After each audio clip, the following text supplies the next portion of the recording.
The massive crystal dome of the Galactic Council trembled as emergency alarms echoed through its halls. Thousands of alien representatives filled the circular chamber, their worried voices creating a symphony of fear that had never been heard before in the 3,000 years of galactic peace. Ambassador Taiwan of the Altarian Federation stood at the central podium, his blue skin pale with exhaustion. He had not slept in days, rushing from one dying system to another, watching entire worlds disappear into nothing. His hands shook as he activated the holographic display above his head. "Honorable members of the Council," Taiwan began, his voice barely steady. "I bring news that will change everything we know about our galaxy." The display showed a map of their corner of space. Red zones marked areas where the Devourer swarm had struck. In just 6 months, 12 star systems had vanished, completely.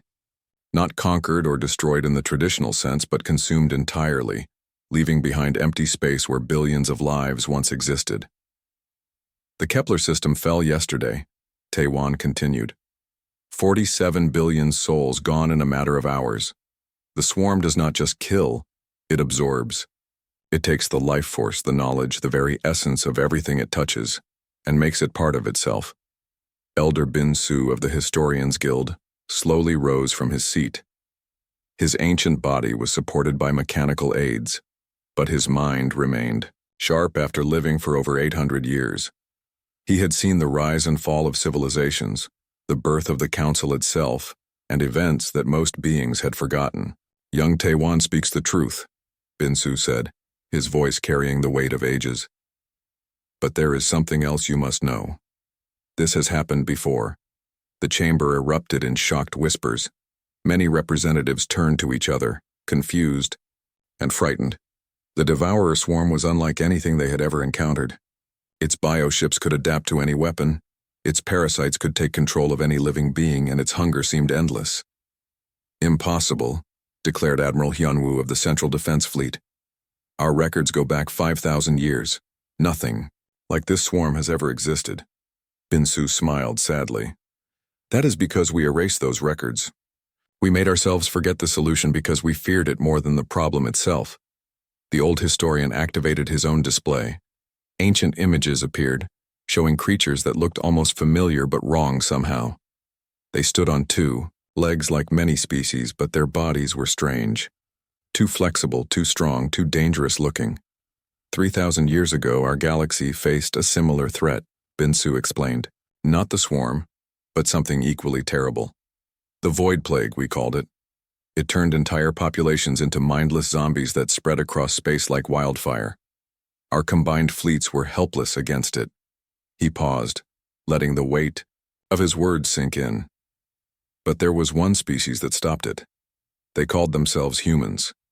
They came from a death world called Earth, in a system they named Sol. Their planet was so dangerous that simply surviving childhood there made them stronger than most adult warriors from other worlds. The images changed, showing battle scenes that made many council members look away. The humans fought with a savage efficiency that was both beautiful and terrifying. They did not just defeat their enemies, they completely destroyed them. The humans ended the Void Plague in less than 2 years, Bin Su continued. But we had made a terrible mistake. We had asked monsters to save us, and they did. But after the threat was gone, we realized we had created a bigger problem. The humans were too dangerous, too violent, too unpredictable to exist alongside civilized species. Ambassador Mi Jung of the Pacifist Coalition stood up, her voice filled with horror. You mean we banished our own saviors? We cast them out, Bin Su confirmed. We told them they were not welcome in civilized space. We called them Death Worlders, barbarians, monsters. They left without argument, disappearing into the unknown regions beyond our borders. We have not heard from them since. The chamber fell silent. The weight of their ancestors' decision hung heavy in the air. They had condemned an entire species for being too good at the very thing they had asked them to do. Are they still alive? Asked Captain Ji-hoon of the Explorer Corps. Unknown, replied Bin Su. 3,000 years is a long time. They could be extinct. They could have evolved beyond recognition. Or, he paused dramatically, They could have become something even more dangerous than before. Admiral Hyunwoo slammed his fist on his chair. This is madness. You suggest we wake up the very monsters our ancestors feared? What if they decide to take revenge for how we treated them? Then we die, Binsu said simply. But if we do nothing, we die anyway. The swarm grows stronger with each world it consumes. Our weapons are useless. Our strategies fail. We need warriors who understand violence in ways we never could. The debate that followed lasted for hours. Some argued that humanity might no longer exist. Others feared that finding them would doom the galaxy to a different kind of destruction. But as reports continued to arrive of more worlds falling to the swarm, the choice became clear. They needed their monsters back. Captain Yoon Seo stared at the navigation display with growing unease. The Sol system appeared exactly as their ancient records described it, but something felt terribly wrong. Her small exploration fleet had been traveling for 3 weeks to reach this forgotten corner of space, following star charts that were older than most civilizations. "Are we sure this is the right place?" asked Lieutenant Dalho from his position at the sensor station. His tentacles moved nervously over the controls as he scanned the system ahead of them. "The star matches perfectly," replied Navigator In Young. "Yellow dwarf, same age, same position, this has to be Sol." But as they moved deeper into the system, the wrongness became more obvious. Space around them was too clean, too empty. There should have been debris from 3,000 years of civilization. Instead, they found nothing but perfectly clear, vacuum and planets that looked untouched. Mars hung red and lifeless, just as the old records described. But where ancient human colonies should have been, they found only smooth, unmarked surfaces. It was as if someone had carefully erased every trace of settlement. "Captain," called out Sensor Officer Kyung-min, her voice tight with confusion. "I'm reading something strange. The asteroid belt between Mars and Jupiter is organized." Yoon Seo moved to look at the display. The asteroid field that should have been chaotic and random instead formed perfect geometric patterns. Millions of space rocks had been arranged into complex designs that could only be artificial. Someone had moved entire asteroids like pieces on a game board. "Who has the power to rearrange an entire asteroid belt?" whispered Dalho. They continued toward Earth, the legendary human homeworld. From a distance it looked beautiful but empty. Blue oceans, white clouds, green and brown continents, but their scanners detected no cities, no industrial activity, no signs of life on the surface. "Run a deep scan," ordered Yoon Seo. "Look below the surface." The results made everyone on the bridge fall silent. Deep beneath Earth's crust, massive, structures stretched for hundreds of kilometers. Underground cities that made their greatest metropolis look like a small village. Energy readings that were off their measurement scales. And movement. Lots of movement. "Captain," Kyung-min's voice shook slightly. "There are millions of life signs down there. Maybe billions. They're all underground." Before Yoon Seo could respond, every alarm on her ship began screaming at once. Warning lights flashed red as their computer announced in a calm voice that made the situation even more terrifying. "Multiple weapon locks detected. Origin unknown. Recommend immediate evasive action." "Where are they coming from?" Yoon Seo shouted over the noise. "Everywhere," Dalho replied, his face pale. "The scanners show targeting beams from the asteroid belt, from Earth's moon, from what looks like empty space. Captain, I count over 300 separate weapon systems aimed at us." The ship's communication system crackled to life. A voice spoke in perfect galactic standard, but with an accent they had never heard before. It was cold, mechanical, and somehow more frightening than any threat. "Unknown vessels, you have entered Terran-protected space without authorization. State your purpose immediately or prepare to be destroyed." Yoon Seo looked around her bridge at her frightened crew. They were explorers, not soldiers. Their 3 ships carried scientific equipment and diplomatic supplies, not weapons.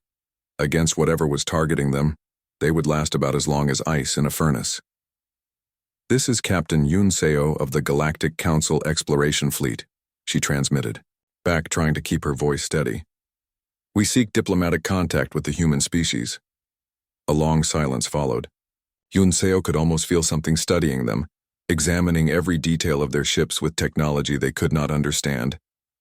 When the voice came back, it sounded almost amused. Humans. That is a name we have not heard in a very long time. You are the ones who called us monsters and cast us out. Why do you disturb our peace now? We need your help, Yunseo admitted. There was no point in lying.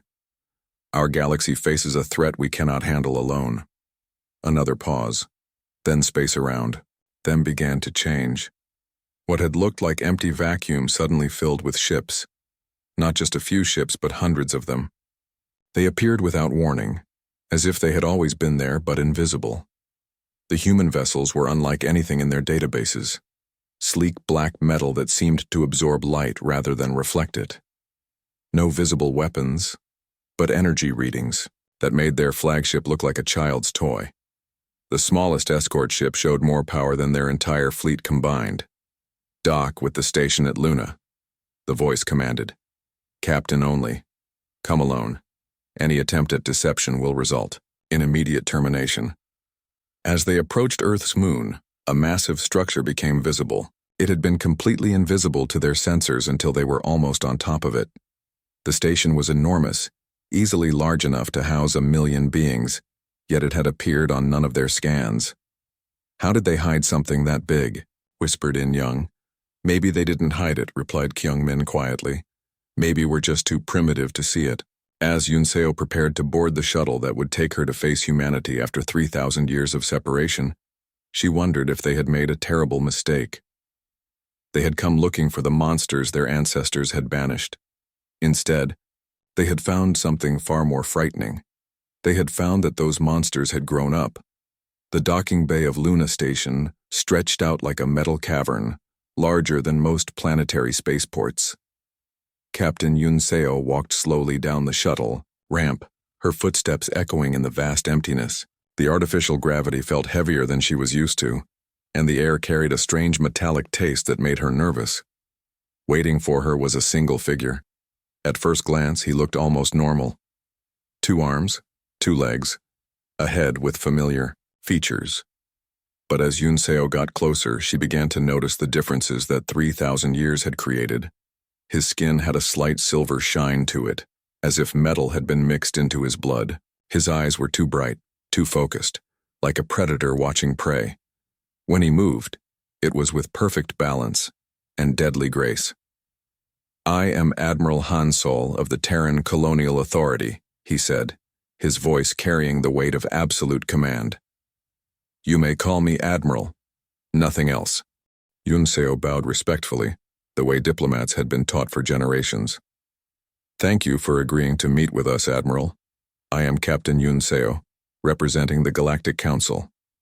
Hansol did not return the bow. Instead, he turned and began walking toward a transport tube. Follow me, do not touch anything.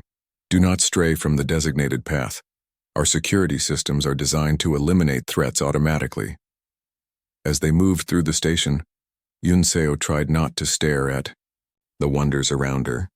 The walls seemed to be made of living metal that shifted and changed as they passed. Holographic displays showed information she could not understand, written in symbols that hurt her eyes to look at directly. And everywhere, she felt the presence of watching eyes, though she saw no guards or security cameras. Your station is remarkable, she said, trying to make conversation. This is not a station, Hansol replied without looking back. This is a weapon. Everything humans build serves a purpose in warfare. We learned long ago that peace is just the time between battles. They entered a room that was clearly designed for meetings, but not comfortable ones.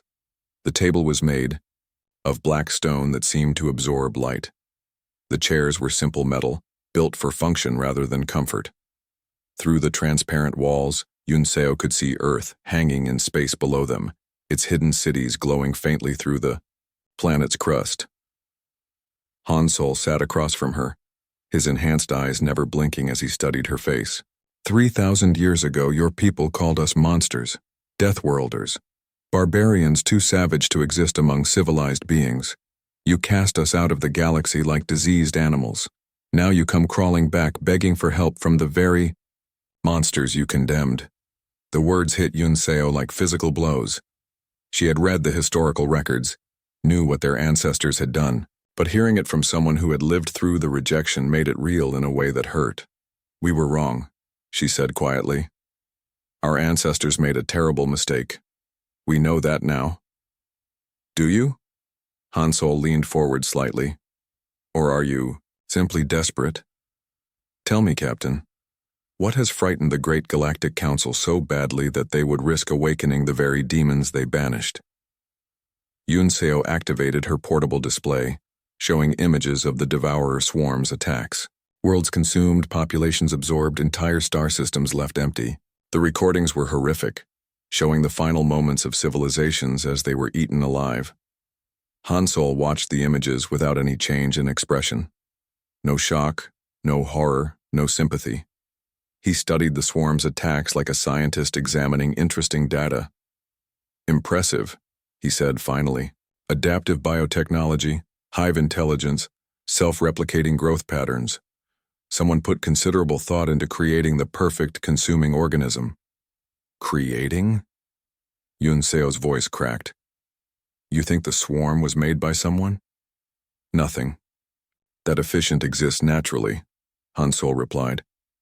"This was designed by intelligence, probably as a weapon that escaped control.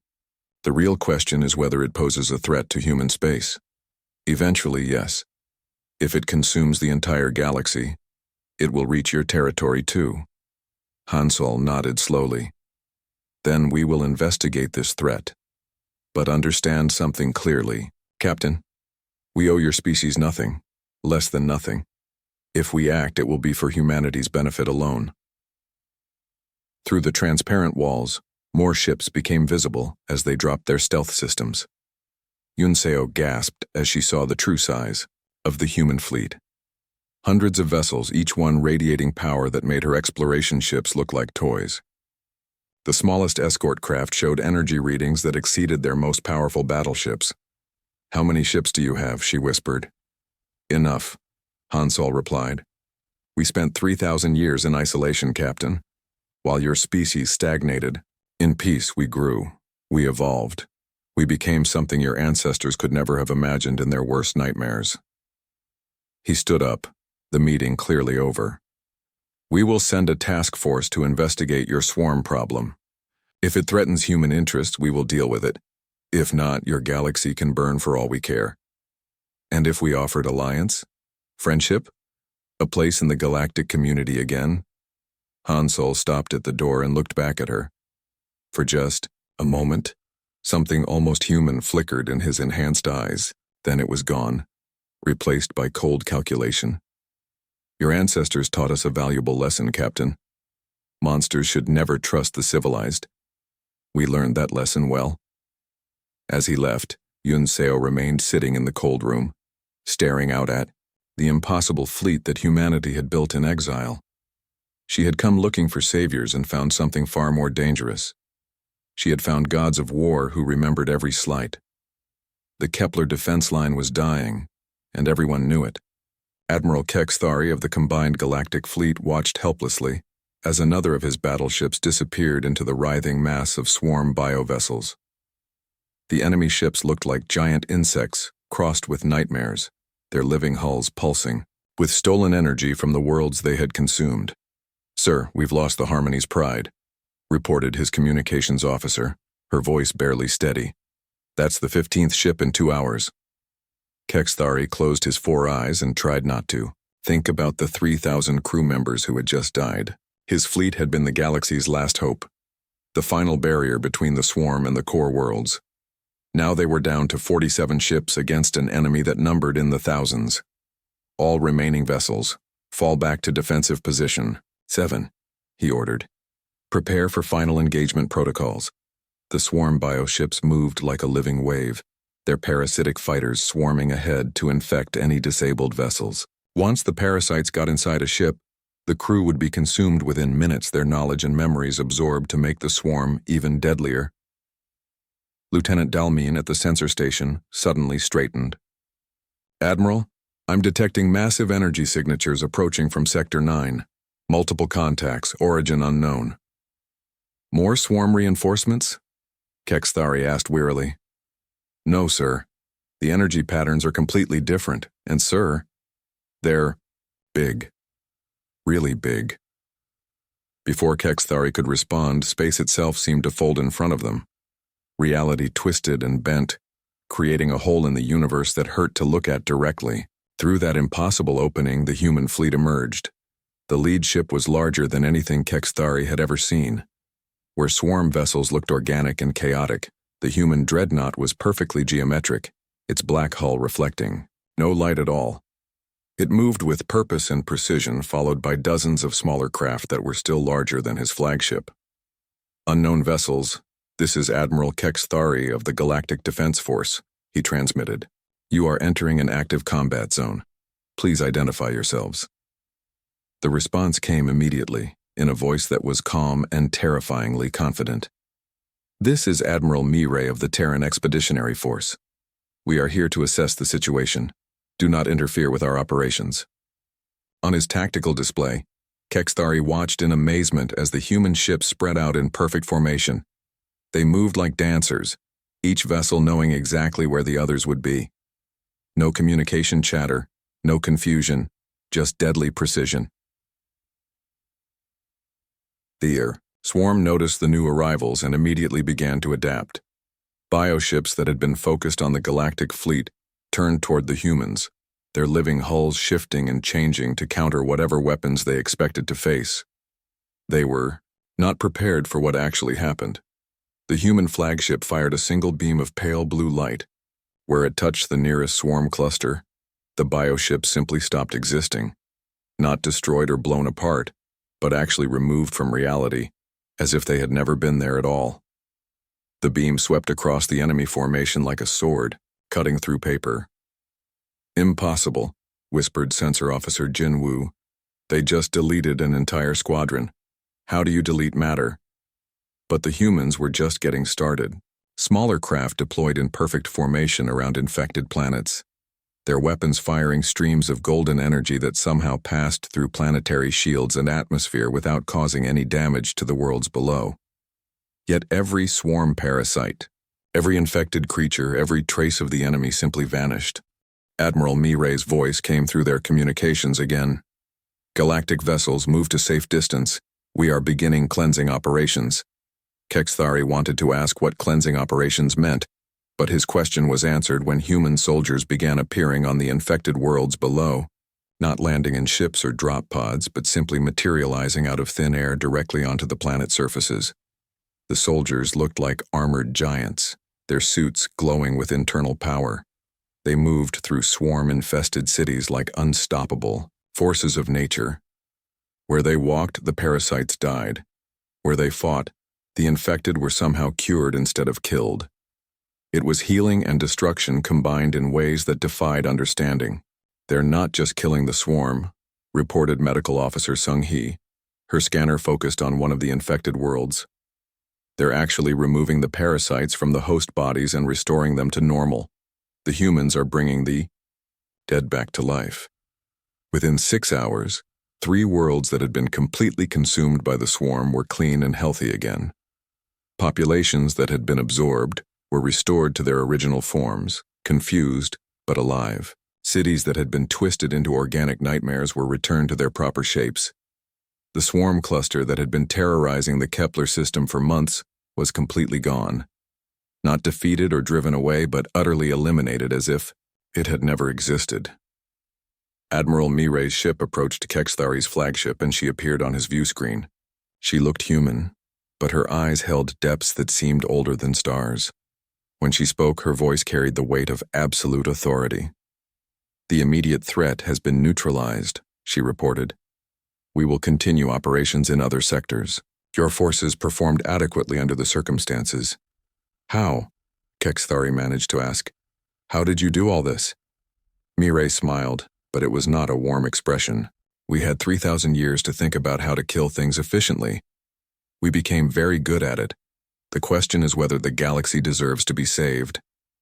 Her image disappeared, and the human fleet folded space around itself, vanishing as suddenly as it had arrived. They left behind 3 restored worlds and 1 very shaken galactic admiral, who finally understood why their ancestors had feared humanity.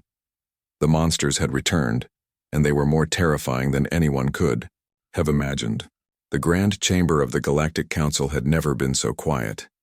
6 months had passed since the first human fleet appeared at Kepler, and in that time, the impossible had happened. The Devourer swarm, the unstoppable force that had consumed entire star systems, was completely gone. Every bioship destroyed, every parasite eliminated, every infected world restored to health. Ambassador Taiwan stood at his podium, reading the final reports with a mixture of relief and growing fear. The last swarm cluster was eliminated 3 days ago near the galactic core. Total human casualties, 0. Total time for complete galactic cleansing, 173 days. The numbers were staggering. What the combined galactic fleets could not accomplish in years of warfare, humanity had finished in less than 6 months. They had not just won. They had made victory look effortless. But now we face a new problem, continued Taiwan. The human fleet strength estimates have been revised upward again. Our intelligence suggests they possess over 10,000 capital ships, each one more powerful than anything in our combined arsenals. Elder Binsu shifted in his seat, his ancient bones creaking. They could conquer us all within weeks if they chose to do so. The chamber erupted in nervous whispers. Representatives from hundreds of worlds tried to imagine what life would be like under human rule. The stories coming back from worlds the humans had saved were troubling. Perfect order, impossible efficiency, and technology that seemed like magic to everyone else. They have made no hostile moves, pointed out Admiral Hyunwoo. In fact, they have been helpful. The Meridian colonies they restored are reporting agricultural yields increased by 300%. Their medical technology has eliminated diseases we thought were incurable. That almost makes it worse, replied Ambassador Mi Jung. They could improve our lives or end them with equal ease. We are completely at their mercy. The great doors of the chamber opened, and Admiral Han Sol walked in alone. He wore no ceremonial robes, carried no weapons, and had no escort. Yet every being in the room felt his presence like a weight pressing down on them. His enhanced eyes swept across the assembly, seeing everything, judging everyone. Members of the Galactic Council, he said, his voice carrying clearly to every corner of the vast chamber. I bring greetings from the Terran Colonial Authority and a proposal for your consideration. He moved to the central podium where their greatest leaders had once stood. Now he occupied that space with the casual confidence of absolute power. 6 months ago, you came to us in desperation. You begged the monsters you had banished to save you from a threat you could not handle. We agreed, not out of mercy, but because the swarm posed a potential risk to human interests. Han Sol activated a holographic display showing human fleet positions throughout the galaxy. Red dots marked their bases, their patrol routes, their zone of control. The display revealed that human forces now occupied key positions in every major star system. We could conquer you, he continued matter-of-factly. Our technology is approximately 3,000 years ahead of yours. Our military capacity exceeds your combined forces by several orders of magnitude. If we chose conquest, this conversation would be unnecessary. The chamber was so quiet that the sound of breathing seemed loud. Every representative waited for the sentence that would end their civilization's independence. But we choose a different path, Han Sol said, and something almost like warmth entered his voice. 3,000 years of isolation taught us many things. We learned that true strength comes not from domination but from protection. We learned that the strongest warrior is one who never needs to fight. He paused, letting his words sink in. We propose a new galactic order. Humanity will serve as guardians and protectors. We will defend against external threats, prevent wars between member species, and provide aid in times of crisis.